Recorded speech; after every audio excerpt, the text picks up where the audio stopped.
cette zone de cette partie de la Côte d'Ivoire est une zone de guerre qu'ils ont conquis.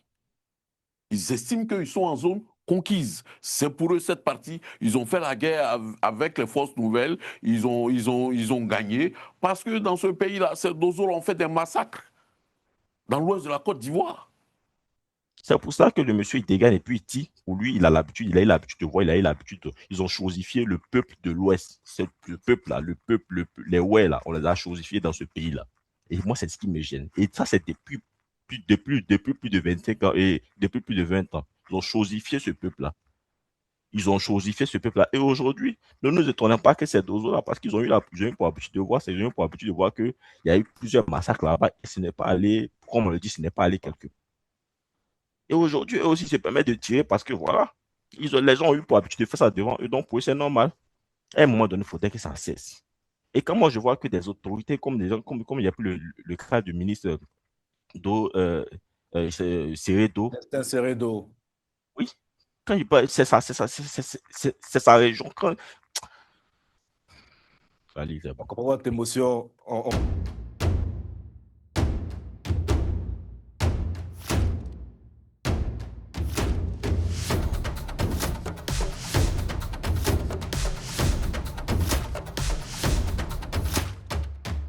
Bonsoir à tous, très heureux de vous retrouver pour ce nouveau numéro en compagnie de nos chroniqueurs. Président Jean-Paul Leroux, bonsoir. Bonsoir, Carlyle. Bonsoir, Insa. Bonsoir Caroline, Comment ça va? super, super, super. Après le premier numéro de la Bac Week-end. Oui, oui, oui, après le premier numéro, franchement, oui, on a eu le temps de récupérer. Et puis encore grand merci hein, aux habitués de la BAC parce que voilà, c'est eux qui nous ont portés sur cette première édition et on continuera en tout cas de se bonifier et de proposer en fait une autre vision de la BAC, surtout en prélude du week-end. C'est justement donc rendez-vous samedi. Hein? Rendez-vous Vous avez samedi, des oui, surprises rendez-vous pour nous, mais samedi. vous ne nous direz pas, j'imagine. Effectivement. Bonsoir à Joël. Bonsoir, Khalil, bonsoir à tous. Monsieur, on va aborder la question du rôle des dozos qui refait surface après la mort tragique de ce jeune originaire de Djokwe, Yao Kofi. Selon l'information que nous avons eue, c'était un motocycliste qui se rendait dans le campement familial, dans un campement familial, pardon. Il devait passer un barrage, donner 500 francs pour passer, de ce que j'ai pu voir.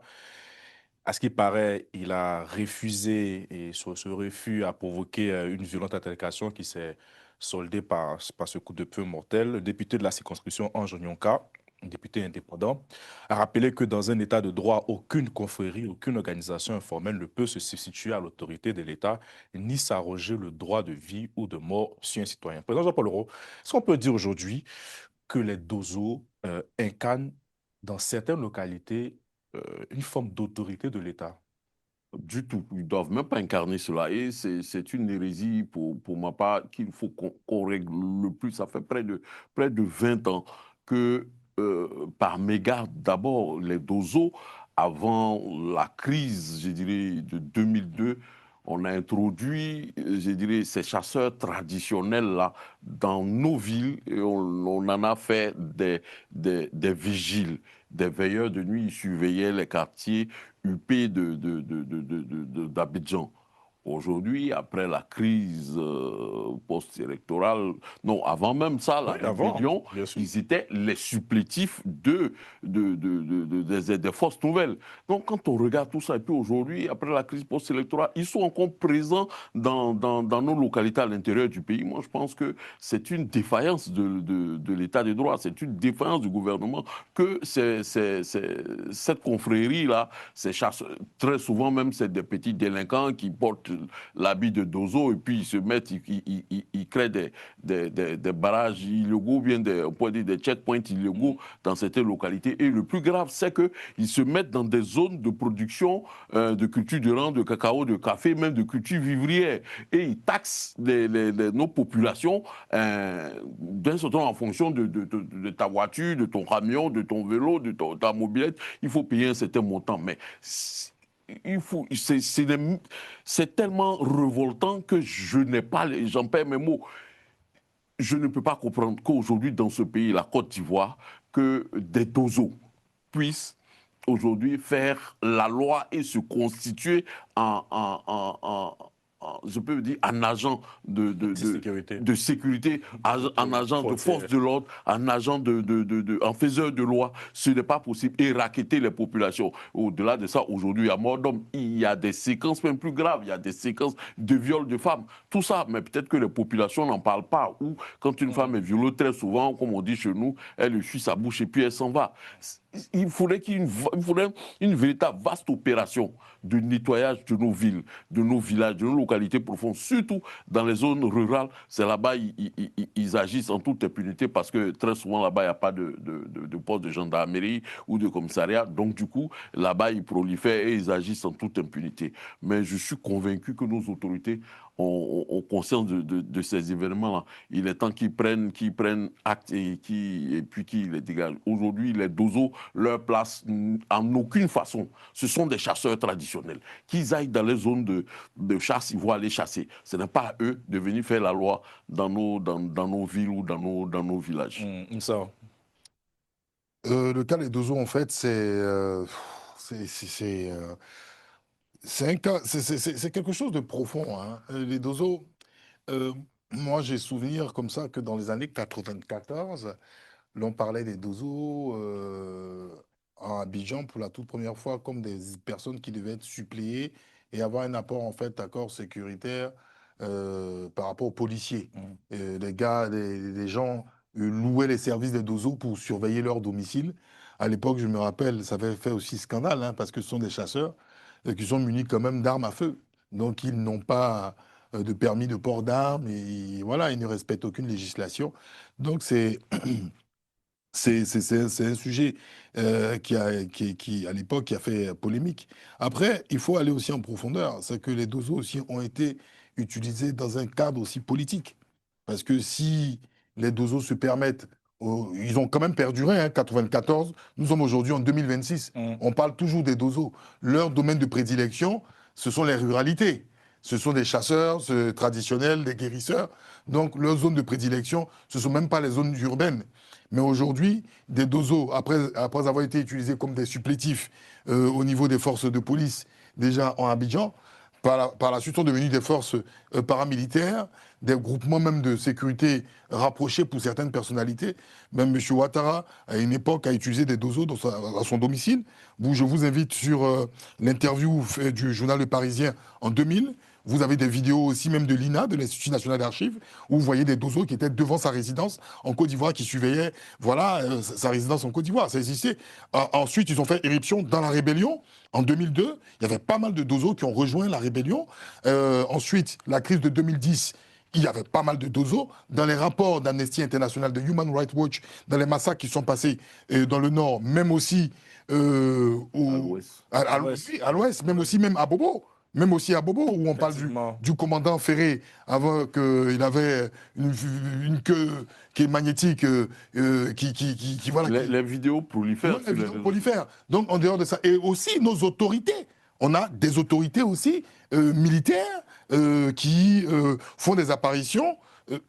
Bon, ça relève du privé, mais des autorités militaires qui font des apparitions dans des fédération de dozos et tout, c'est diffusé à la télévision. On a eu même Ahmed Bakayoko à l'époque qui allait même sensibiliser, je me rappelle, ces dozos-là, de ne pas prendre part aux choses publiques et de rester dans leur domaine de prédilection, qui est tout ce qui est traditionnel et autres. Donc, c'est vraiment une problématique. Est-ce qu'aujourd'hui, la méthode forte doit être appliquée vis-à-vis de ces personnes ou une méthode véritablement pédagogique. On ne va pas dire qu'il n'y a pas eu de pédagogie. Franchement, il faut être franc. Qu'on apprécie ou pas, on a vu pas mal d'autorités. Moi, j'ai vu sur la radio-télévision ivoirienne, aller les rencontrer, les sensibiliser de ne pas faire du trafic, parce qu'ils sont aussi mêlés, même dans leur paillage clandestin, dans plein de choses.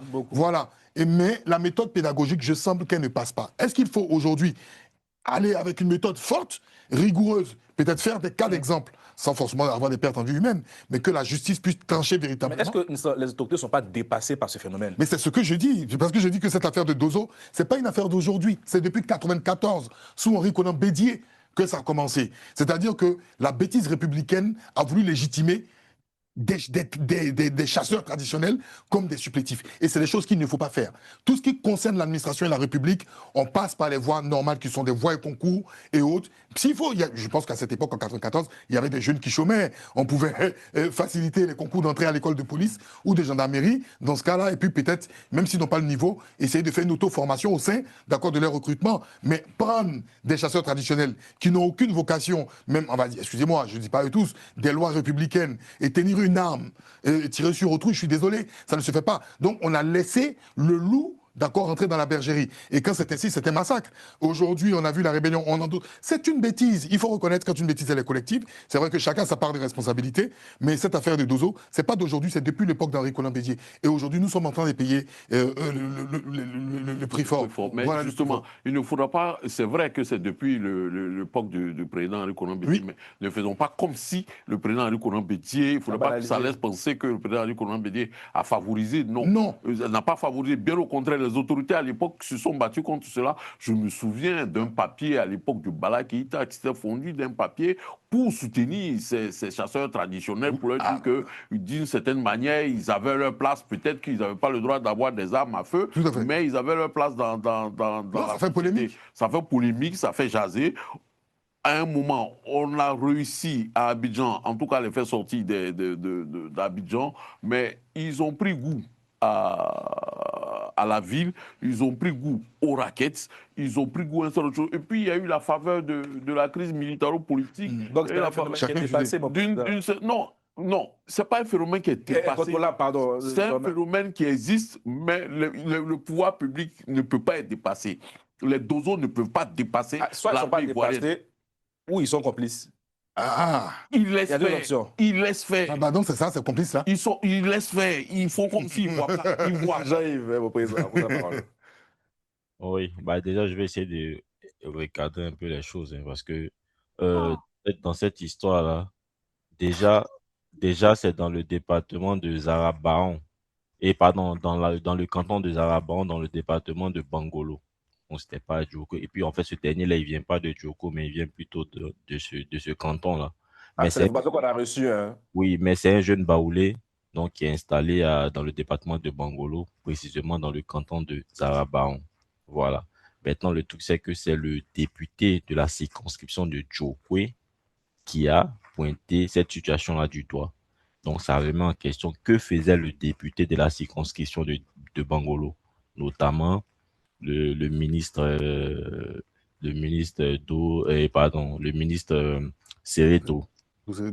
Voilà, Sereto Célestin. Je pense qu'il a dû laisser sa place à son second, mais il reste quand même informé parce que ça, il fait partie des élus locaux. Voilà.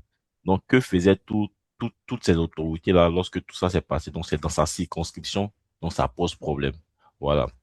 Et puis, pour le contexte, hein, c'est-à-dire, il a passé plusieurs barrages.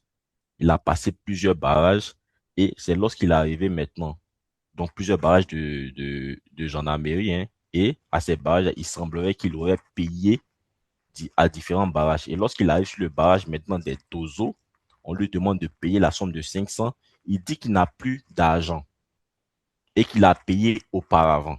Donc moi, déjà, ça pose problème. Des barrages de gendarmerie où à chaque barrage, comment on appelle ça, le moto cycliste est obligé de payer. Ça me pose problème déjà. Et ensuite, il arrive sur le barrage maintenant des Dozo et on lui demande encore de payer. Donc, il dit non. Bon, là, j'ai pas d'argent. Au prochain passage, lorsque je vais revenir, je vais payer parce que j'ai plus d'argent et que j'avais déjà payé auparavant. Et c'est en ce moment-là que les Dozo ne comprennent pas, c'est-à-dire ils refusent de comprendre. Et c'est là maintenant que tout part et le coup part, il tire sur le jeune homme, le monsieur. C'est en ce moment que son frère qui était derrière la moto, parce qu'ils étaient deux, a pris la fuite et il allait alerter les autorités. Donc la gendarmerie. Voilà. Donc c'est comme ça les choses se sont passées selon des témoins qui étaient sur place. Voilà. Maintenant qu'on a fini de dire ça, moi le problème, il y a en fait, c'est comme si tu es dans une maison parce que ces Dozo effectivement, ils n'ont aucun statut juridique. Et puis moi je pense que ils sont pas aussi formés pour le maintien de l'ordre, donc pour être sur ces voies-là. Mais lorsqu'on a des Dozo, c'est-à-dire sur le même tronçon, on a des barrages de gendarmerie et de Dozo. Mais à quel moment on autorise ce genre de choses? Et les autorités locales sont, moi, je pense que ces autorités sont informées de cette situation-là depuis longtemps. Mais pourquoi on laisse faire? Est-ce parce que les forces de défense et de sécurité ne sont pas en nombre dans cette région-là? Donc, on a besoin de Tozo pour les accompagner pour le maintien de l'ordre, ou c'est pourquoi? Donc, il y a des questions à se poser. Et comme moi je regarde ça, on nous a, bon, quand tu prends souvent on nous bandit des chiffres comme quoi en termes de sécurité, la Côte d'Ivoire, c'est ceci, la Côte d'Ivoire, c'est cela. Mais voici des failles des gens de sécurité aujourd'hui. Est-ce que la population de cette région-là, de cette zone-là, est véritablement en sécurité? Et pourquoi c'est des dozos qu'on envoie dans cette circonscription-là, dans cette localité-là? Est-ce pour intimider les populations par rapport peut-être à certains événements, ou bien c'est véritablement pour le maintien de l'ordre? Donc, il y a beaucoup de questions que moi je me pose. Et à ces questions aussi, là, regardez, moi, les dozos, bah, je vais essayer d'imager ça, hein. C'est comme tu es dans une maison avec un enfant. Donc, tu as ton enfant, c'est-à-dire en tant qu'époux, hein, en tant qu'époux, tu as ton épouse et puis tu as ton enfant. Lorsque quelqu'un, par exemple, cette personne-là se met à battre son épouse devant l'enfant, l'enfant qui ne sait pas ce qui se passe, il copie automatiquement. Et lorsqu'il va grandir, c'est normalement cette attitude-là qu'il va reproduire. C'est pareil que les dozos. Les dozos, là, ils n'ont pas cette formation de maintien de l'ordre là, mais ils ont eu pour habitude de voir que dans cette Côte d'Ivoire, à un moment donné, les corps habillés, ou du moins ceux qui avaient des armes, se sont permis d'avoir une certaine attitude face à des populations désarmées. Non, pour eux, c'est normal. C'est pour ça que le monsieur, il dégaine et puis il tire. Pour lui, il a l'habitude, il a eu l'habitude de voir, il a eu l'habitude. Ils ont chosifié le peuple de l'Ouest. Le peuple-là, les ouais, là, on les a chosifiés dans ce pays-là. Et moi, c'est ce qui me gêne. Et ça, c'est depuis plus de 25 ans et depuis plus de 20 ans. Ils ont chosifié ce peuple-là. Ils ont chosifié ce peuple-là. Et aujourd'hui, ne nous étonnons pas que ces deux-là, parce qu'ils ont eu pour habitude de voir, ils ont eu pour habitude de voir qu'il y a eu plusieurs massacres là-bas et ce n'est pas allé, comme on le dit, ce n'est pas allé quelque part. Et aujourd'hui, eux aussi se permettent de tirer parce que voilà, les gens ont eu pour habitude de faire ça devant eux, donc pour eux, c'est normal. À un moment donné, il faudrait que ça cesse. Et quand moi, je vois que des autorités, comme des gens, comme il y a plus le cas du ministre d'eau, Seredo, C'est un serré d'eau. oui, quand il parle, c'est ça, c'est sa région. Allez, c'est On bon. comprend votre émotion. On va laisser la parole au président. Euh, euh, euh, merci, Jean-Yves. Il faut boire l'eau. En fait, ce que Jean-Yves dit là, les Dozos là, ils sont originaires du nord de la Côte d'Ivoire. Vous allez à Kourougou, ils ne sont pas là-bas. Ils sont dans cette région de l'ouest de la Côte d'Ivoire. Je pourrais dire, c'est la suite, la conséquence de la crise militaro-politique de Côte d'Ivoire. À un certain moment, ils se sentent comme des ayants droit. Pour eux, ils ont combattu auprès d'un certain nombre d'une organisation qui est arrivée au pouvoir. Pour eux, c'est leur part, ils sont en train de prendre. Ils n'ont pas certains de la rébellion, sont rentrés dans la douane, sont rentrés dans ceci, dans cela, gendarmerie, police et autres, armée. Peut-être qu'ils n'ont pas eu droit à je pourrais dire, à rentrer dans l'armée, la gendarmerie ou la douane. Ils estiment que c'est sur le terrain, ils vont se payer. Voilà. Sinon, les dozos, là, ils sont dans les zones cacaoyères, dans les zones forestières de la Côte d'Ivoire. Depuis l'ouest de la Côte d'Ivoire, passant par le centre-ouest jusqu'au sud-ouest, au niveau de la boucle du cacao, c'est-à-dire Méagui, Et Guéyo, président, président, pour te compléter, non, en fait, on dit, parce que j'ai cru voir aussi certains témoignages, on dit ils sont aussi au nord, mais au nord, il ne faut pas ce qu'ils font là, hein. Ce qu'ils font à l'ouest, ils ne font pas ça. Ils n'obligent pas les gens à leur donner de l'argent. C'est-à-dire, en fait, ils demandent une participation. Si jamais tu peux les aider, tu le fais. Si tu ne peux pas, c'est pas grave. C'est comme ça qu'ils se comportent là-bas. Mais bizarrement, à l'ouest, c'est une autre façon de faire. mais justement, parce qu'ils estiment, c'est ce que je suis en train de dire, ils estiment que cette partie de la Côte d'Ivoire est une zone de guerre qu'ils ont conquis. Ils estiment qu'ils sont en zone conquise. C'est pour eux cette partie. Ils ont fait la guerre avec les forces nouvelles. Ils ont gagné. Parce que dans ce pays-là, ces dozos ont fait des massacres dans l'ouest de la Côte d'Ivoire. On a vu ce qui s'est passé. Ils sont rentrés, ils sont dans les forêts classées. On se souvient d'un certain Amadé ou Rémi. On ne sait pas où ils se retrouvent aujourd'hui. Qui en parle? Qui parle des massacres qu'ils commettent au quotidien? Ou des massacres même qu'ils ont commis dans cette crise post-électorale? Personne. On dit au passé, il n'y a rien à voir. Mais ils sont là, dans ce pays. on fait exprès, on les laisse faire pour des raisons que chacun connaît. Mais il faudrait que ça cesse. Parce que ce type de petits événements, ce type d'épiphénomène, à un moment, ça risque d'entraîner encore une fois des conflits, je dirais, intercommunautaires. Parce que ne nous trompons pas, regardons les choses en face. Ces dozos-là sont originaires du nord de la Côte d'Ivoire, quelquefois même du nord de la Côte d'Ivoire. Et ceux-là, quand ils arrivent dans ces parties de l'ouest, du centre-ouest et du sud-ouest de la Côte d'Ivoire, cette région de production vivrière, de production cacaoyère et caféière, ils se comportent en... Voilà, je pourrais dire, ils vont taxer. C'est une sorte de mafia qui veut... Aujourd'hui, c'est le jeune Yao Jules qui pour 500 francs. Mais on taxe les gens quand ils viennent à leur Peugeot bâché, les voitures, les bâchées pour passer avec peut-être 10 sacs, 15 sacs de cacao. C'est au prix c'est au nombre de sacs de cacao qui les taxent, c'est pas 500 francs. Ça a commencé quand? Et puis, ça arrivait où là? Qu'il y ait des postes de gendarmerie sur la route qui sont au courant qu'à l'autre bout de la route là-bas, il y a des dozos qui sont là-bas et puis on ne dit rien. Non, il faudrait que ça s'arrête. Il faudrait que les autorités prennent cette affaire-là au sérieux. Ça ne sera pas une situation qui va être longue. Moi, je ne pense pas que c'est vrai. Hein. Il y a on les désarme, on les désarme d'abord. La première des choses, les désarmer et les ramener dans les zones. Si vous voulez faire de l'agriculture, cherchez un espace, demandez de la terre, on vous donne de la terre, vous faites de l'agriculture. Les dozos, là, à l'origine, c'est une caste qui vient du nord de la Côte d'Ivoire. Ils peuvent aller dans les zones pour faire de la chasse. Mais on sait avec quoi ils chassaient. Ils chassent avec des flèches, des javelots et autres. Non, des fusils aussi. Hein. Bon, des fusils des types traditionnels. Ouais. Mais aujourd'hui, il y a des dozos qui ont des calaches. Oui, dans des cartouches même aussi. Même des dozos qui ont des calaches. Mais, et puis on va regarder ça, ça va passer comme un fait divers. Non, ça ne peut pas être un fait divers. Aujourd'hui, c'est devenu un fait social qu'on ne peut pas tolérer. Et en tout cas, on remercie le député Ange Nonka de s'être approprié de ce sujet, il me semble. Celui qui est décédé, il s'appelle Kofi Yao Jules. Kofi, d'accord. Bon, après avoir écouté le président Jean-Paul Aureau, Jean-Yves, moi, ce que je peux dire, en fait, je constate qu'il y a quelque chose qu'il ne faut pas qu'on se voit, le Carly. C'est que les dozos travaillent avec les forces de l'ordre.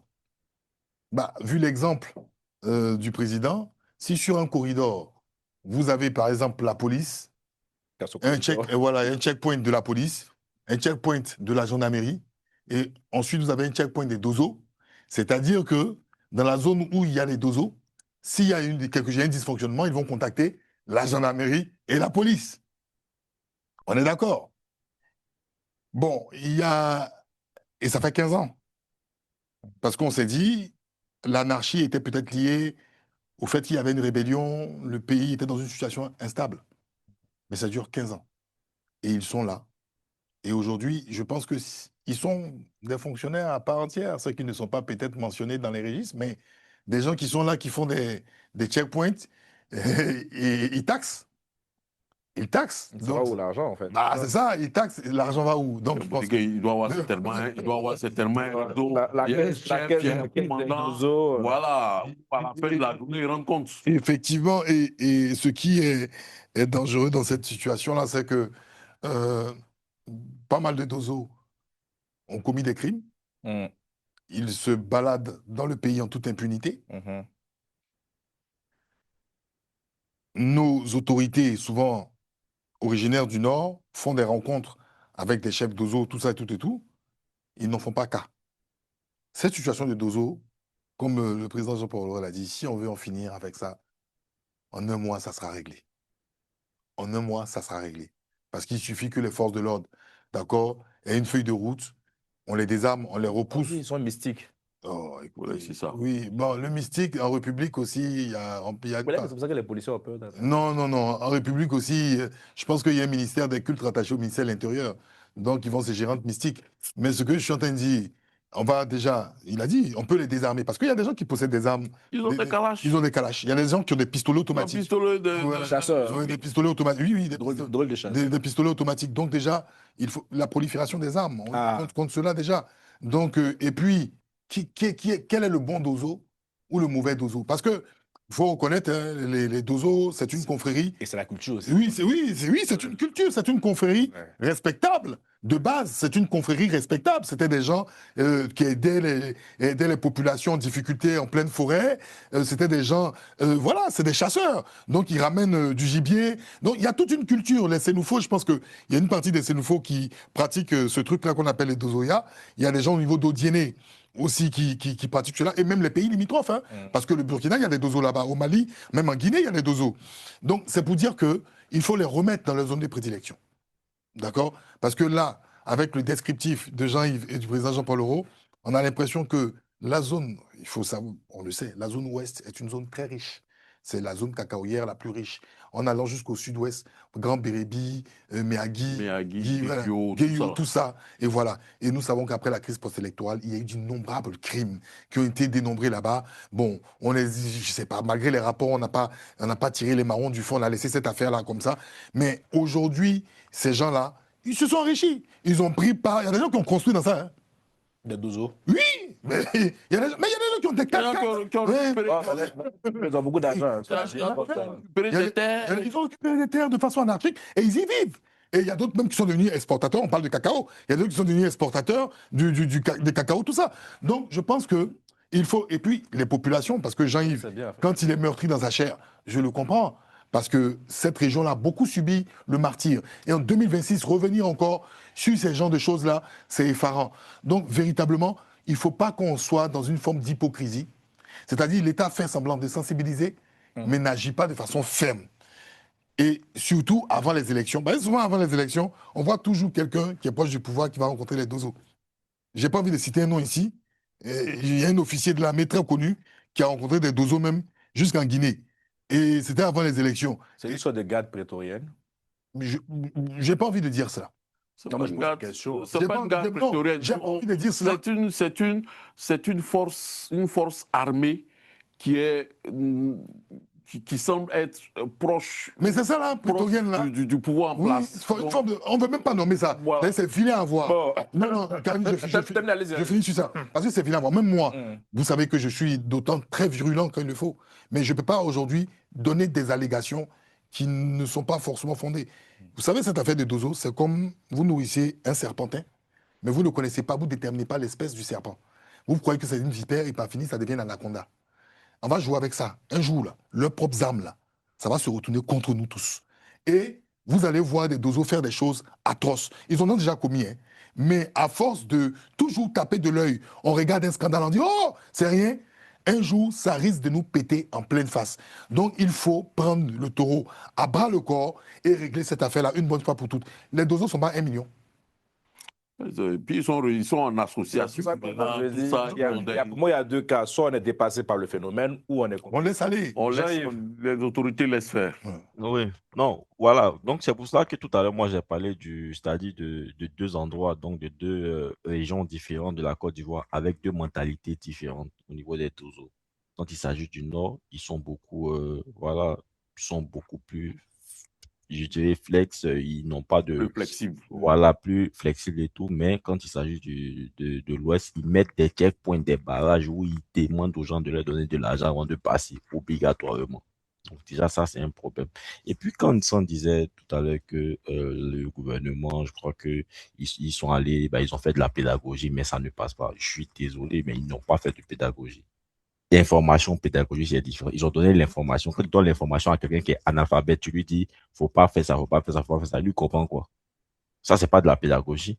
La pédagogie, là, il faut vraiment prendre quelqu'un, un bon pédagogue qui va leur expliquer les choses. Si vous trouvez que vous êtes dépassé, vous n'avez pas les effectifs nécessaires dans l'effort de l'ordre pour pouvoir assurer la sécurité de l'intégralité du territoire ivoirien et que vous voulez recourir à cette force-là, alors mettez les moyens aussi. C'est vrai que peut-être vous ne voulez pas leur donner peut-être un salaire de je ne sais pas combien par mois, mais assurez-vous que ces derniers aussi n'aillent pas emmerder le peuple. Parce que c'est ce qu'ils font. Vous faites recours à cette force-là officieusement. Parce qu'on a vu qu'ils sont sur les mêmes, ils sont sur le même tronçon, chacun à son checkpoint. Vous voulez recourir à eux parce que vous estimez que peut-être vous êtes en effectif réduit. D'accord. Mais quand c'est comme ça aussi, là, mettez les moyens qu'il faut pour que ces derniers-là n'aillent pas emmerder le peuple, ou bien mettez en place une certaine pédagogie pour leur expliquer que l'ennemi, là, ce n'est pas le peuple. Voilà, l'ennemi, ce sont des gens qui vont venir troubler la quiétude de ce peuple-là. Voilà, donc ce n'est pas le peuple. C'est tout. Au nord, ils le font bien. Au nord, ils le font bien. Et puis, il y a certaines personnes qui ont eu à témoigner que, mais ici, c'est pas comme ça que ça se passe. Pourquoi de l'autre côté, c'est comme ça que ça se passe? Voilà. Donc, il y a ce truc-là qu'on doit régler, cette pédagogie-là. S'ils estiment Parce que qu'à non, l'Ouest, ils se comportent comme pour eux, ils considèrent cette zone-là comme un putain de guerre. C'est ça. Ce qui est dangereux Voilà. encore. Et Justement, voilà. 15 ans après, mais Ils estiment qu'ils y sont c'est en incroyable ayant comme droit. on en Ils parle estiment encore. qu'ils y sont en ayant droit. C'est un territoire qu'ils ont conquis. Oh Jésus. Voilà. Jean-Yves, pour terminer. Donc c'est vraiment dommage. Et quand moi, je regarde nous-mêmes, ça dit normalement, quand dans une localité, les gens ont des cadres. Lorsqu'on a des cadres, ou bien du moins on a des gens proches du pouvoir, c'est dans le but que, voilà, on n'ait pas ce genre de situation-là. Mais on a l'impression que ces derniers-là même sont oui, ils sont complices. Et moi, ça me désole. Moi, ceux dont je parle là sont des gens que, voilà, je connais Khalil, tu sais, voilà. Mais ça ne m'empêche pas de dire, ça ne m'empêche pas de dire ce qui est. Ça ne m'empêche pas de dire ce qui est. Voilà, j'en ai fini pour cette histoire. En tout cas, merci beaucoup, hein, monsieur. On a pu se pencher. Quelque chose à ajouter avant? Oui, moi j'aimerais juste quand même dire attention, Jean-Yves, parce que quand on parle de sensibilisation, il faut savoir que parmi les dozos, il y a beaucoup de gens qui sont instruits. Hein. Parce que, attention, il y a des gens qui ont fait des études supérieures. C'est une confrérie. Dans une confrérie, en fait, il y a de tout. On pense que les dozos, c'est des personnes qui n'ont pas de cursus académique et autres. Mais je peux vous dire que la confrérie d'Ozoya, parce que normalement, moi, je m'y intéresse particulièrement parce que c'est une confrérie initiatique de base où il y a de tout. Donc, il peut même, Khalil étant du Nord, originaire du Nord, sa famille peut être sur des générations d'Ozo, il peut être intellectuel, cadre, et faire partie de la confrérie d'Ozoya. C'est-à-dire qu'il va, quand il est dans sa région, sa zone de prédilection, il va chasser, il va rencontrer ses anciens et autres. C'est une confrérie d'initiation qui a pour spécificité la chasse. Et les confréries de chasseurs, ça existe dans tous les peuples. Ça, là, je tiens à le dire. Ça existe dans tous les... C'est pas mauvais d'abord. Oh, non, c'est pas... Non, je dis ça existe. Mais eux, c'est le fait qu'ils ont quitté leur champ de prédilection là pour aller en ville. Et puis on les a... Parce qu'ils y ont trouvé de nouvelles sources de revenus. Oui, attends, avant la source de revenus, parce que de façon source de revenus ou pas, de base, c'est des chasseurs. C'est parce que des gens ont permis... C'est qu'il faut... Voilà. Ouais, ça qu'ils chassent. Ce sont des gens qui ont permis, qui les ont envoyés... Mais est-ce qu'à l'ouest, ils chassent? Ils ne chassent pas. Les dozos? Oui, les dozos qui sont à l'ouest, ils chassent. Non, il y en a qui chassent. Ils ne chassent pas. Ils sont là-bas, ils chassent. À Boaké même, moi j'ai vu un reportage à Boaké. Il y a aujourd'hui la pratique, c'est-à-dire la partie de l'Olakot, ce qu'on appelle l'agouti. Voilà, l'agouti. Les dozos ils en ont tellement chassé pour en faire un revenu, pour vendre dans les restaurants, que même en fait les gens ont interdit qu'ils puissent en fait en attraper. Il y a eu un reportage qui est sorti là-dessus. Mais ils ont commencé quand? À partir de la rébellion. Vous savez que quand il y a eu la rébellion, ils ont appelé beaucoup de supplétifs d'Ozo qui sont restés à Boaké. Donc ils ont trouvé des voies et des alternatives. Ils vont chasser et ils vont vendre ça dans les restaurants et autres. C'est une marge de revenus. Mais je veux dire que c'est parce que des gens ont permis que ces dozos-là quittent le Nord et commencent à être gardiens à Abidjan. Oui, c'est comme ça. Moi, quand je dis 94, je m'en souviens. Oui, c'est un 94. Parce que j'envoyais à Cocody. Et je peux vous dire que c'est là... Ils étaient devant les maisons des cadres de ce pays. Voilà, c'est ça. Et ça fait scandale. Et c'est là même aussi des sociétés... Ça va mettre des sociétés de sécurité privées, telles que BIP. Non, BIP, je ne connais pas les dozos. Se sont plaints. Voilà, BIP assistance, il y a FVG assistance, je sais de quoi je parle. Donc, je veux dire que ça fait scandale. Mais à un moment, les dozos sont rentrés dans le jeu politique. Il faut dire la vérité. Ça, faut pas qu'on se voit la face. Les dozos, là, sont rentrés dans le jeu politique. Et je pense que ça a dépassé nos hommes politiques. Puisque les dozos, par la suite, sont rentrés dans la rébellion. Vous voyez, tenir des armes, ils sont rentrés maintenant dans un cadre de rebelles et de soldats de guerre. Déjà, quand on parle de guerre, c'est ce qu'il disait, on parle de butin de guerre. Quand on parle de guerre, on parle de butin de guerre. Vous allez dans une ville, on vous dit, Joe, faites ce que vous voulez, prenez ce que vous avez là. C'est ça, c'est ce que vous gagnez. Donc, ça vous répondre à ma question. Oui. Aujourd'hui, les dozos incarnent l'autorité de l'État à l'ouest. Oui, parce que, je vais vous dire pourquoi, cette zone de l'ouest est une zone immensement riche. Et c'est une zone problématique. Parce que si vous remarquez, la zone de l'Ouest est la zone qui paie toujours le loup tribut. Depuis la période de la rébellion, la zone de l'Ouest. Quand on parle du cacao, c'est l'Ouest. Quand on parle du scandale des forêts classées, c'est l'Ouest. Quand on parle du fait qu'on dépossède les autochtones de leurs terres, c'est l'Ouest. Le foncier, en grande partie, c'est l'Ouest. Et ça crée... Tous les chefs d'État, depuis Bédier, ont eu des problèmes avec cette affaire de l'Ouest. Même des incidents entre les allogènes et les autochtones. Je ne parlerai même pas seulement que des étrangers. Moi, je suis baoulé. Je sais que les populations baoulées, déplacées beaucoup aussi dans les zones de l'Ouest, ont été aussi problématiques avec les populations autochtones. Et on parle d'une richesse. L'Ouest, c'est une région riche dont les enfants de ces régions-là même ne bénéficient pas de cela. Quand on parle de l'affaire d'Amadé Ouérémy, limite, c'était un exportateur de café cacao. Parce que c'était là. Il pratiquait la culture du café cacao. C'est pourquoi? C'est pour exporter. Donc, pourquoi limite? C'était des grands porteurs. Ces deux eaux-là sont devenus aussi planteurs, sont devenus aussi forces de sécurité parce qu'ils maîtrisent bien la forêt où les forces de l'ordre vont pas. Eau et forêt. Mais eau et forêt, mais on a vu le commandant Ferré avec ce truc-là. J'ai oublié le nom, Tchondra ou quoi là. Non, il avait une queue là, qui bouge seul pour attraper les ennemis de la République. Lui, il est devenu eau et forêt. Oui, il est devenu eau et forêt. Non, mais c'est vrai. Condron. Voilà. Vous regardez la vidéo. Chez moi, dans l'eau, on appelle ça bissard. Ah voilà, Condron, ça tombe comme ça. Non, c'est pour vous dire quoi. Et c'est un traditionnaliste aussi. Vous voyez, ironie du sort, c'est un traditionnaliste aujourd'hui qui est devenu officier, d'accord, des eaux et forêts. Je vais vous dire que sérieusement, et pour répondre à Jean-Yves, les Dozoya, il faut apprendre la culture. Aujourd'hui, les gens ils ont perverti cette culture. Maintenant, nos autorités, ce que je suis en train de dire, ce problème-là peut être résolu en un mois, s'ils le veulent. On a vu ici, la Côte d'Ivoire avec les microbes. Les microbes, ces enfants, on dit enfants confiés avec la loi. Les gens avaient même parié, même que pendant ces élections de 2025, ils allaient apparaître, mais ils n'ont pas réapparu. Donc ça veut dire que ils sont comme les Koulouna, comme les gens dans les favelas. Si l'État de Côte d'Ivoire se donne les moyens d'agir de la manière ferme, parce qu'ils savent le faire, avec les jeunes, là, ils le font. Donc c'est pas les dosés, ils ne peuvent pas. La Côte d'Ivoire a les moyens. C'est un pays, c'est ce qu'on dit, c'est un pays qui est...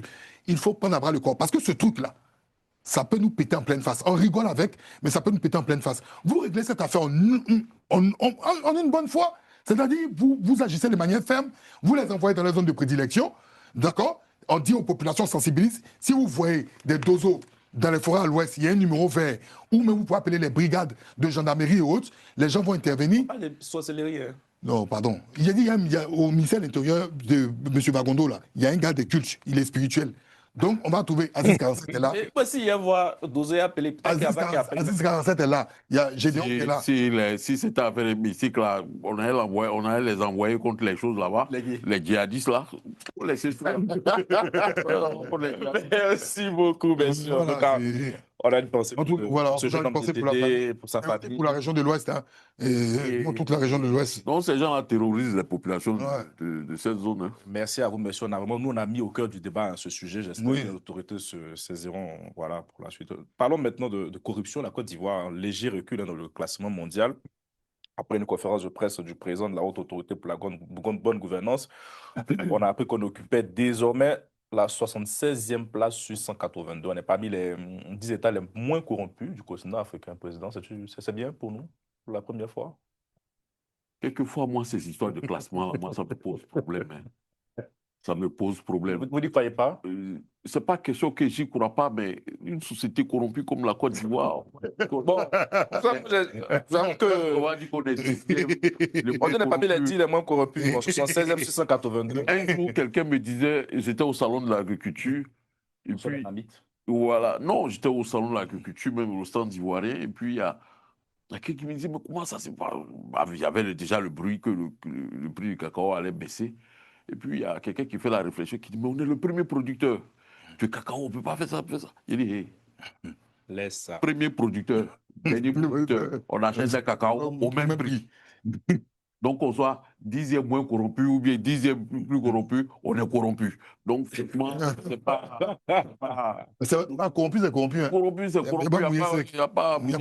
Donc, pour moi, à ce stade-là, véritablement, quand on apprend, surtout quand on est dans la période du cacao, pendant près de 10 ans, il n'y a pas eu de problème du cacao sur le marché international. On était censé avoir une bonne réserve au niveau de la réserve de stabilisation pour permettre de supporter le choc d'une chute du prix du cacao sur le marché mondial. Malheureusement, à la première chute, bon, on a des problèmes. L'argent, là, c'est passé où? On est au courant de beaucoup. On a eu un DAF ici qui, on a retrouvé, je sais pas, 9 milliards sur son compte. Ouais, Pourtant, les années précédentes, il avait été distingué comme le meilleur DAF de Côte d'Ivoire. Il y a beaucoup de scandales financiers dans notre pays. Non, dis-moi corrompu.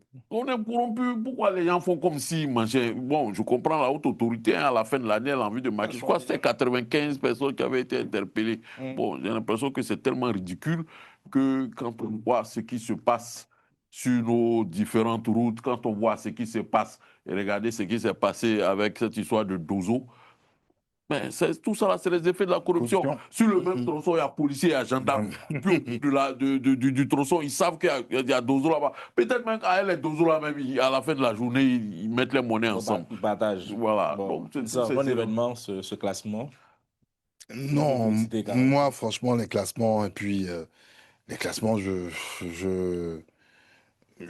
méfie, hein, je méfie des classements parce qu'en Côte d'Ivoire, depuis quelques années, on a l'habitude des classements, hein, surtout les classements qui sont, on dit, il y a toujours de l'évolution, il y a toujours de l'évolution. C'est qui a donné le classement? C'est Transparency qui donne, non? Transparency, Point Gouv, Transparency internationale. Bon, je ne sais pas quels sont leurs critères voilà, pour faire ce calcul et pour donner ce résultat-là. Mais je l'entends souvent je l'entends souvent chez nos amis du RHDP, quand ils sont dans leurs explications, ils aiment bien donner ce genre de classement. Nous sommes passés à la 128e place avant, on était à la 150e place, voilà, selon Transparency International. Mais pour être sérieux, hein, la Côte d'Ivoire, je pense qu'aujourd'hui, le véritable mal ivoirien, c'est la corruption. Le véritable mal ivoirien, c'est la corruption. Est-ce que, moi, je sais pas, est-ce qu'on constate qu'il y a un recul de la corruption? À partir de quels critères, quel élément? C'est ça. C'est la question qu'on se pose. On aurait bien voulu voir cela peut-être dans peut-être l'embellie du budget, ou même peut-être même aussi dans le fait que la dette soit plus ou moins résorbée et autres. Là, on aurait dit, ah là, on constate véritablement que... Parce que je me rappelle que Epiphane Zerobibalo nous disait que c'était 1200 milliards. 1400 Oui, milliards. Voilà, oui, 1200. La corruption en Côte d'Ivoire, c'est M. Epiphane, du coup, il y a 2 ans, il nous disait que... 1400 milliards qui passaient dans... 1400 milliards. La Côte d'Ivoire perdait 1400 milliards. Bah, ouais, mais 1400 milliards maintenant, les moins corrompus, il n'a pas donné de chiffres. Là, cette fois-ci, on s'est basé sur la Transparency internationale. C'est pour ça que je me pose la question. Mais au-delà de cela, je pense que la corruption est une seconde nature ivoirienne. C'est choquant ce que je vous dis. Seconde nature. Oui, c'est une seconde nature. C'est-à-dire on s'est adapté à toute échelle. Parce qu'on ne peut pas seulement que pointer du doigt ceux qui sont... C'est une culture. Oui, je peux le dire. Je peux le dire. C'est clair qu'il y a une équipe qui gouverne, qui dirige. Donc, naturellement, on va les regarder. Mais moi, je peux vous dire que en Côte d'Ivoire, les Ivoiriens ont adopté cette habitude d'être corrompus. Vous savez, la corruption, c'est quoi? C'est une petite action, hein, où je vous soudoie, où je vous paie, d'accord, quelque chose en contrepartie, dont normalement je ne dois pas vous payer. C'est-à-dire que la corruption est devenue inhérent chez nous en Côte d'Ivoire. Ça me fait penser un peu au Nigeria, qui est le plus grand pays, qui avait cette réputation-là. Mais il faudra que la corruption, c'est par la tête. Le poisson pourri par la tête. Exactement. Il faudra des campagnes de sensibilisation. Il faudra aussi des exemples, des cas d'exemple. Parce que tout à l'heure, le président Jean-Paul Roy parlait des 9 milliards. Mais ces 9 milliards-là, ce monsieur, on l'a interpellé. Mais combien de fois avons-nous parlé de cela? Combien de fois avons-nous, à la télévision, fait des campagnes choc pour sensibiliser les gens, pour dire que voilà, c'est pas normal qu'on puisse prendre 9 milliards dans les caisses de l'État. Il faut essayer de mettre des choses de telle sorte que la corruption soit un sujet inhérent, qu'on en parle tous les jours, de telle sorte qu'on dise aussi aux gens, si un policier vous demande sur la route quelque chose et il veut vous arrêter pour cela, n'ayez pas peur, faites sensibiliser les gens. Parce qu'aujourd'hui, le policier ne fait même pas d'effort. Et je vais finir sur quelque chose, permettez. Vous savez, il y a des vidéos d'étrangers, américains ou français, qui viennent en Côte d'Ivoire. Et ils viennent en Côte d'Ivoire visiter la Côte d'Ivoire. Il y a plein de vidéos comme ça, des vlogs. Et il y a une vidéo d'un Français qui était sur une moto, tout ça, et les agents de force de l'ordre ne savaient pas qu'ils étaient filmés. Mais naturellement, ils ont dit, le gars n'avait pas de casque. Il n'avait pas de casque et tout. Naturellement, ils lui ont dit, non, c'est pas grave. Ici, c'est comme ça, mais donne-nous quelque chose pour boire notre eau. Vous voyez, nous, Il y a certains Ivoiriens qui vont dire, Tcho, C'est rien ça. c'est rien. Non, mais c'est non. Mais c'est déjà, grave. Il y a des c'est Ivoiriens qui grave. vont dire, oh, c'est rien, mais pourtant c'est grave. grave. Oui, Mais moi, ça m'a pas fait rire. avant que Jean-Yves ne prenne la parole, je te l'arrache parce que tu es un peu dur. Oui, oui, oui, oui. En Ça fait, va, on peut vous laisser, hein? Non, en non, fait, non, mais c'est en important. fait, il a dit, ça a dit quelque chose que je ne partage pas. Ah ouais? Ce n'est pas inhérent à l'Ivoirien. C'est plutôt le système. C'est pas que vous dites que c'est dans la mentalité de l'Ivoirien, c'est dans le système. Un jour, je vais à Abidjan. Je suis avec un ami qui vient d'Abidjan.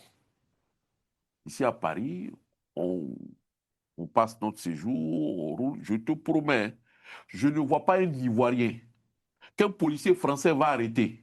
Il va sortir un billet de 10 euros, 20 euros pour donner au policier. Oui. Jamais. Mais aucun Ivoirien, personne, aucun Africain ne va le faire. Oui. Mais ceux-là, demandez-leur de prendre l'avion. Dès qu'ils atterrissent à l'aéroport d'Abidjan, de Bamako ou je ne sais pas, de Ouagadougou, ils sont les premiers à sortir un billet pour donner aux policiers pour lui faciliter la sortie ou aux douaniers ou quoi. Ce n'est pas sa mentalité, parce que la même mentalité, là, ça avait ça l'État en France, hein, c'est lié au système. Non, mais c'est. Bon, sa mentalité là, si tu dis que sa mentalité, il n'a qu'à donner un billet aux policiers Non, français. là, en fait, Lui, il sait même non, pas mais se retrouver. je me Ce n'est retire. pas sa mentalité. Pour moi, c'est le système. Non, ivoirien. c'est parce que. C'est le système africain. Ils se disent, même comme on le dit, les Français, voilà, qui vont en Côte d'Ivoire, ils savent que bon, j'arrive là, il donne un billet, et puis il va donner un billet. Celui qui filmait là, il savait que ça, voilà. Donc voilà un certain nombre de réalités. C'est pas la mentalité pour dire que c'est un certain nombre de choses. Mettons en place un système. Et aujourd'hui, il y a la possibilité, il y a des moyens technologiques. Oui. Pour essayer petit à petit de réduire ces questions. Avant, pour aller prendre son extrait de naissance, il fallait rencontrer 2 ou 3 agents de la mairie. Oui. Tu as glissé un billet de 1000 francs, 500 francs. Aujourd'hui, tout ça là, dans certaines localités, c'est terminé. Sur Internet, tu ne rencontres pas quelqu'un, tu fais ta demande, ce que tu dois payer, tu payes, tu t'en vas. Pareil dans tous les consulats de Côte d'Ivoire. Tu ne rencontres plus quelqu'un pour dire que tu as dit il faut donner un billet de 10 euros, un billet de ceci ou cela. C'est différents systèmes, je dirais, techniques et technologiques qu'il faut mettre en place pour empêcher, parce que lorsque 2 personnes se rencontrent pour régler une question administrative ou une question financière, c'est là l'affaire de l'argent sort. Mais si ces personnes-là ne se rencontrent pas, on fait ça sur Internet, on dit, toi, dépose ton dossier par Internet, tu ne rencontres personne. Le jour du concours, tu peux aussi réussir. C'est tant mieux. Je pense qu'avec petit à petit, Digitalisation. cette digitalisation des choses, on va mettre ça en place. Petit à petit, on va réduire l'action de la corruption. J'arrive. En fait, la haute autorité de la bonne gouvernance, ben, comme on l'a dit sur le plateau, hein, je pense qu'on a tous dit la même chose parce ils reçoivent les déclarations de patrimoine des différents. Là, il faut parler fort, on ne t'entend pas. Ils reçoivent les déclarations de patrimoine, genre de nos autorités, notamment des ministres et tout. Donc, cette déclaration de patrimoine, normalement, je ne sais pas si elle est obligatoire. Je ne sais pas si elle est obligatoire, mais je crois que d'après ce que Zoro Bibalo Ibifan a dit, ils ont mis en fait tous les moyens pour en tout cas pour le bilan qu'il a fait. Ils ont mis les moyens pour que toutes les autorités puissent déclarer, mais il y a quand même eu quelques-uns qui n'ont finalement pas déclaré. Qu'est-ce que cela explique? En fait, cela explique que, il y a quand même cette autorité-là n'a pas en fait en sa possession des moyens coercitifs pour pouvoir obliger ces derniers à le faire. Et pire, c'est que les déclarations qui sont faites ne sont pas rendues publiques. Et donc, ce sont des déclarations, c'est déclaratif qu'on me demande, Jean-Yves, tu as combien comme patrimoine je déclare, et c'est censé être confidentiel. Quand on parle de confidentiel, là, c'est-à-dire le peuple, la population, donc ceux qui sont censés administrer n'ont pas accès à ce patrimoine pour pouvoir le contrôler. Donc, quelle pression ce dernier-là aura pour ne pas être, je dirais, corrompu, par exemple? Il n'aura aucune pression, comment on appelle ça, il n'aura aucune pression publique. Contrairement en France, c'est qu'on a bon, en Côte d'Ivoire, on a la haute autorité de la bonne gouvernance. Ici, on a 2 institutions. La haute autorité, je crois, de la transparence et de la vie publique, et puis l'autorité dans l'Agence française anticorruption. Donc, on a ces deux institutions-là. Et la haute autorité pour la transparence de la vie publique, qu'est-ce qu'elle fait? C'est je dirais, cette institution-là qui contrôle, déjà oblige les autorités à produire, donc à déclarer leur patrimoine. Par la suite, tout ça publie les déclarations pour que les médias, le peuple et puis d'autres acteurs puissent s'emparer de ces déclarations pour ensuite mener des enquêtes, donc poursuivre l'enquête que cette autorité-là a menée. Et si jamais il y a des, comment on appelle ça, si jamais il y a des cas de fraude et que cela est peut-être, comment on appelle ça, à travers des enquêtes produites par des médias ou, je sais pas, par une quelconque personne, cette autorité a se saisi de cela et puis par la suite maintenant, on voit, comment on appelle ça, euh, traduit cette personnalité-là en justice pour ce cas de fraude, pour qu'elle puisse s'expliquer. Donc, ce dispositif fait que la plupart du temps, les gens ici, même si peut-être il y a des cas de fraude qu'on ne voit pas, mais la plupart du temps, là, ça fait que toutes les personnalités publiques, ceux qui gèrent la chose publique sont je vais dire, on se gendarme là dans le dos, qui font qu'aujourd'hui, là, ils sont quand même, si peut-être on va dire il y a des cas de fraude en France, mais c'est pas visible comme en Côte d'Ivoire. Pourquoi? Parce qu'il y a un dispositif qui a été mis en place et qui fonctionne, je vais dire, assez bien. Mais en Côte d'Ivoire, Zorobi Epifan lui-même, il dit, ben, on n'a pas les moyens de pouvoir poursuivre quoi que ce soit. En tout cas, nous-mêmes, on est sous comment on appelle ça? Ils sont sous la direction de la présidente, donc de l'exécutif. Quelque chose là, ils peuvent dire ils peuvent rien dire à quelqu'un. Tout ce qu'on fait là, ce que moi je trouve, c'est que cette institution est une institution en Côte d'Ivoire, est une institution vitrine. C'est tout. On a fait ça pour derrière avoir certains prêts, pour derrière augmenter notre score auprès de transparence. Voilà, c'est tout. C'est tout. C'est ça qui fait que, voilà, c'est ça qui fait que, parce que dans d'autres pays africains, ils n'ont pas ces institutions-là. Nous, on a créé ces institutions-là vitrines. Sinon, si on veut véritablement que cette institution fonctionne là, ce qu'on doit faire, on sait. Rendez ça public, qui rentre public à nous, on va voir, il y a beaucoup, on sait comment les choses se passent. Oh. Mais ils ne veulent pas rendre ça public, ils sont là, ils ont tout verrouillé. Et ceux mecs qui doivent rendre ça public, ceux qui doivent faire respecter la loi même là, c'est eux-mêmes là. Mais quand il a fait sa conférence de presse, on dit que même il y a des juges qui n'ont même pas déclaré. Ceux mecs qui sont censés faire respecter la loi, eux-mêmes là, ils n'ont pas déclaré. À un moment donné, on fait quoi? Et c'est dans ce pays-là que je vais faire peut-être une petite digression, mais on a vu par exemple à Korogo, député maire, il s'appelle comment même Laspierre. Je profite pour le saluer, tonton Laspierre. Lui, il dit, il est dans sa voiture, il dit à quelqu'un, tu n'as pas mis ton casque pendant que lui-même, il n'a pas mis sa ceinture de sécurité. Député de la nation. J'ai vu la vidéo. Député de la nation. Donc voici des gens, en fait, l'exemplarité en Côte d'Ivoire n'existe pas. Et pour revenir au cas de la haute autorité de la bonne gouvernance, c'est ça en fait. Ceux mecs qui sont censés donner l'exemple dans notre pays, ils ne le font pas. Et derrière, on demande d'avoir confiance en ces institutions-là. Non, on a la haute autorité de la bonne gouvernance, on a ceci, on a cela. Ayez confiance en nos institutions. Mais pour avoir la confiance n'exclut pas le contrôle. C'est vrai, on a confiance en vous, mais déclarez, rendez ça public pour que nous aussi on puisse voir. C'est pas pareil, on a confiance en vous qu'on ne va pas vous contrôler. Donc, ce qui a été fait, ce rang de 10e, tout ça là, je pense que c'est n'importe quoi. Et lui-même, lui-même, il a dit, il est conscient de ça. Il est conscient de ça. Donnez-lui carte blanche, rendez cette institution-là indépendante. Quand je dis indépendante, là, elle n'est pas sous la direction de qui que ce soit. Elle est vraiment indépendante. Elle va mener des actions pour qu'en Côte d'Ivoire, on puisse avoir comment on appelle ça, que la bonne gouvernance ça puisse être un fait et que ça ne soit plus maintenant, je vais dire, un slogan. Aïe, aïe, aïe. Il est très lucide. Jadis, c'était comme ça pour moi. Mais bon, mon président m'a convaincu. Bon, alors, juste avant de truc, je suis une image que le président l'a dit. C'était un très bel exemple. L'Ivoirien qui vient en France ne sortira jamais un biais devant un policier, devant une autorité publique et un gendarme.